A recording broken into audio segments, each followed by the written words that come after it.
Welcome back to 5 Minute Fantasy Football. We're here to talk about the best strategies for Best Ball Mania 5. Go to Underdog Fantasy, use promo code FFSGPN so they know we sent you, and they'll double your first deposit. So here, let's look at it.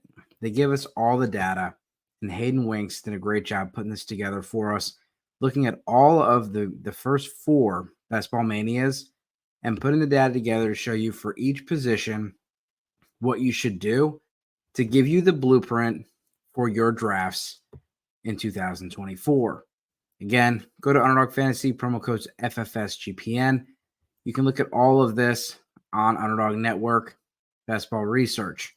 But let's look right here, what's worked for the wide receiver position. Having 4 to 5 receivers through round 7. Hayden calls this the golden rule of best ball.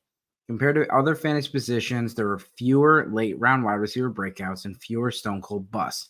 That means more spike weeks at the position that come from early to mid rounders based on the previous data. You also want to make sure you have 4 to 6 wide receivers through round 10.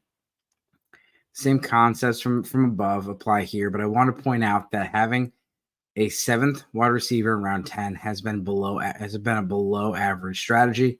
The prime reason is diminishing returns, which is defined by proportionally smaller benefits derived from something as money, energy invested in best ball. For best ball, the 7th receiver this year, it's better to have an early, heavy receiver crowd. Having 7 to 8 receivers through rounds 18. So again, you want to finish with a lot of wide receivers, big spike weeks. Also, more consistency, more availability. There's just less volatility to the position compared to running backs. And then you're going to look, he's got all of the graphs, everything from each year to show you, back up all the stats. Running back position. A lot of people are going 0 running back. He notes in here that RB was a good strategy, and then RB was a bad strategy. First 2 years good, next 2 years bad. That doesn't give you anything to go off of because it's a coin flip.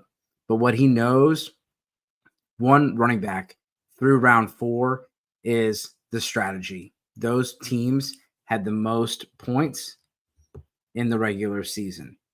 Having 3 to 4 running backs through round 4. If you look at the running back position, having 3 running backs through rounds 3 has been the second best option in 3 of 4 years, while having 4 running backs has been the best option in back-to-back years and performed well in Best Ball Mania 1 and 3. This logically checks out because half of the flex spots are filled by running backs.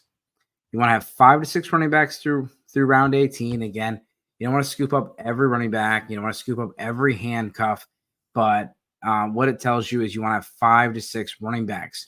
Finishing with 6 running backs has been optimal in 3 straight seasons, while 5 running backs has been first or second every season so far. We should decide how many running backs we want based on how early we drafted our running back 1, 2, and 3 because of diminishing returns. In fact, 4 running back builds have been all right when deployed properly. Same with 7 running back builds when tied with 0 RB starts. Ultimately, there's a lot of freedom. What strategy is the best?